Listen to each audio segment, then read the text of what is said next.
اس نے غیر یقینی سے مڑ کر دیکھا. ہاں پلیز. اس لڑکے نے اندر جانے کا اشارہ کیا. عیشا نے ان لڑکیوں پر نگاہ ڈالی جو کچھ دیر پہلے اس کے شانے بشانہ کھڑی نظر آتی تھی. اب وہ اس سے جیلس اور بدگمان دکھائی دیتی تھی. عیشا کا دل کیا زمین پھٹے اور بس میں سما جائے. آخر کون ہے وہ باس جس نے عیشا کو سلیکٹ کر لیا, وہ بھی کسی انٹرویو کے بنا؟ وہ تل ملا کر رہ گئی. پھر وہ چاروں نچار اس نے اندر کی جانب قدم بڑھا دیے. آپ لوگ جا سکتی ہیں. اس لڑکے نے پھر سے کہا تو وہ لڑکی اپنے بیگ اٹھاتی منہ بنائے وہاں سے چلی گئی. اس لڑکے نے گہری سانس خارج کی اور عیشا کے پیچھے ہی اپنے قدم بڑھا دیے. وہ لوگ تیسرے فلور پر ایک آفس کے سامنے کھڑے تھے. اس لڑکے نے دستک دی. آ جاؤ. اندر سے بھاری آواز گونجی تو اس نے عیشا کی جانب اشارہ کیا اور عیشا نے دانت پیسے اور اپنے فولڈر پر گرفت جمائے اندر کی جانب بیٹھ گئی. اس نے اندر دروازہ زور سے بند کیا. سامنے وہ شخص دیوار کی جانب رخ کیے بیٹھا تھا. لگتا ہے آپ کو نہ تو بنیادی اصولوں کا پتہ ہے اور نہ ہی بنیادی ایٹیکیٹس کا. وہ خرائی. وہ یہاں بس اس کا دماغ ٹھکانے لگانے آئی تھی. اچھا ایسا ہے کیا؟ وہ ترچھا سا مسکرایا. عیشا نے دانت کچکچائے.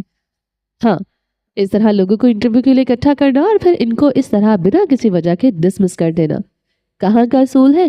آپ کو تو ڈسمس نہیں کیا نا. وہ مسکرا رہا تھا مگر چہرہ ہنوز دیوار کی جانب تھا. ہاں, کیونکہ عیشا خود آپ کی کمپنی اور آفر کو ریجیکٹ کرے گی. اچھا واقعی؟ اب کی بار اس نے کہتے ہوئے اپنی کرسی گھمائی اور عیشا کی آنکھیں پھٹی کی پھٹی رہ گئی. دوپہر کے 2 بج رہے تھے. گورچی ہاؤس میں سناٹا چھایا ہوا تھا. گھر کے در و دیوار نے خاموشی کی چادر اوڑھ رکھی تھی. کچن سے کھانے کی مہک اٹھ رہی تھی اور وقفے وقفے سے کسی برتن کی کوئی آواز آ جاتی تھی. سیڑھیاں اترتے ہوئے مرجان کا رخ کچن کی جانب ہی تھا. کتنا ٹائم ہے کھانے میں زلیخا اماں؟ وہ تیار سا تھا ایک ٹی شرٹ اور ٹراؤزر میں. اس نے کچن میں آ کر پوچھا تو زلیخا اماں نے ایک ٹفن بند کرتے ہوئے اس کی جانب دیکھا اور اداسی سے مسکرا دی. بس کر لیا ہے کھانا تیار. میں آپ کے ساتھ چلوں گا. آپ گھر پر رہیں یاقوت اور دینا کے پاس. وہ جلدی سے بکھرا سا سامان سمیٹنے لگی. ان کی آنکھیں شب بیداری کی وجہ سے سرخ ہو رہی تھی. منال کی طبیعت پہلے ہی خراب تھی. ان کے لیے گھر کا کھانا بنانا ضروری تھا. اس لیے زلیخا ڈرائیور کے ساتھ آ گئی تھی اور اب مرجان ان کے ساتھ ہسپتال جانے کی تیاری میں تھا. پلوشا ہے ان کے پاس. مرجان نے ضدی انداز میں پاؤں پٹکے. مگر تمہارے دادوں نے منع کیا ہے کسی کو نہ لے کر آؤ. زلیخا نے پریشانی سے اس کے ضدی انداز کو دیکھا. منال نہیں چاہتی تھی کہ بچے اس غیر یقینی کسی صورتحال سے گزرے جن سوالوں کے جواب ابھی تک کسی کے پاس نہیں تھے. وہ نہیں چاہتی تھی کہ بچے آ کر ان سے وہ سوال کریں. سرجری کا وقت ہو چکا تھا اور اس کے لیے سب لوگ بے چین تھے اور اس حالت میں وہ لوگ بچوں کو تو بالکل بھی فیس نہیں کر سکتے تھے. مگر میں جاؤں گا. مرجان پاؤں پٹکتا ان کی کوئی بھی بات سنے بنا باہر نکل گیا. اس کا رخ گیٹ کی جانب تھا. زلیخا کا دل بے چین ہوا. انہوں نے جلدی سے کھانے کا ڈبہ بیگ میں رکھا اور اپنا دوپٹہ درست کرتی باہر آئی. گارڈ انکل دروازہ کھولیں. مرجان نے گیٹ پر پہنچ کر گارڈ سے کہا. اس نے ایک پل کے لیے مرجان کا ستا ہوا چہرہ دیکھا. باہر گاڑی تیار کھڑی تھی. پھر اس نے گیٹ کھول دیا. اس سے پہلے کہ مرجان قدم بڑھا تھا اس کی نگاہ کسی کے قدموں پر گئی. مرجان نے نگاہ اٹھا کر دیکھا. وہاں 2 لوگ کھڑے تھے. مرجان کی سے آنکھیں ساکت ہو گئی. سامنے کھڑے شخص کی شربتی آنکھیں بے بسی اور تکلیف کے باعث سرخی مائل ہو رہی تھی. سامنے کھڑے مرجان کو دیکھ کر اس کو اپنے پیروں سے جان نکلتی ہوئی محسوس ہوئی. وہ لڑکھڑایا تو ساتھ کھڑے لڑکے نے اس کو سنبھال لیا. آپ آ گئے. مرجان نے نگاہ اٹھا کر دیکھا. اس کے چہرے پر کہیں بھی شوق نہیں تھا. بس تھکاوٹ تھی, انتظار کی تھکاوٹ. اتنے دن لگا دیا آپ نے. وہ نروٹھے پن سے کہتا ہوا آگے بڑھا. اس نے اس کا ہاتھ پکڑا اور اس کی پشت پر بوسہ دیا. آپ کمزور ہو گئے ہیں, بہت زیادہ کمزور. کہتے ہوئے مرجان نے اس کی ٹانگوں سے ہی لپٹ کیا تھا. جبکہ ابراہیم اپنی جگہ پر ساکت تھا. وہ مرجان سے اس ریئیکشن کی توقع نہیں کر رہا تھا. وہ تو ان سب کے لیے مر چکا تھا. صاحب. گارڈ نے حلق سے بمشکل آواز نکالی. آپ زندہ؟